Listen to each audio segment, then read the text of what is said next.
म्हणून सक्रिय काम केलं, मात्र आपण कुठेतरी राजीनामा देत आता भाजपचे इच्छुक उमेदवार म्हणून जायचं आपण फॉर्म घेतलेला आहे. काय एकंदरीत सांगाल, काँग्रेस सोडायचं काय कारण होतं आणि भाजपात प्रवेश केला? काँग्रेसमध्ये मागील 8 वर्षांपासून सक्रियपणे काम केलं.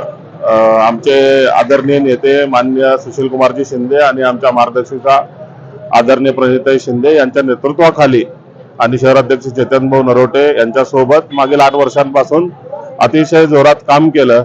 परंतु कुठेतरी असं वाटलं की बाबा शहर उत्तरकडे ज्या पद्धतीनं आपल्याला काम करायची गरज होती किंवा ज्या ताकदीने उतरायची गरज होती त्या पद्धतीनं कुठेतरी मला काम होताना दिसत नव्हतं.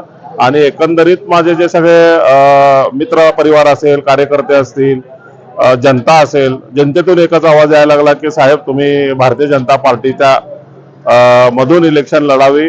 आणि या सगळ्या कार्यकर्त्यांच्या जनतेच्या आग्रहाखातीर आज काँग्रेसच्या कार्याध्यक्ष पदाचा राजीनामा देऊन भाजपमधून मी उमेदवारी प्रभाग क्रमांक 4 ब ओबीसी पुरुष गटातून फॉर्म भरतोय.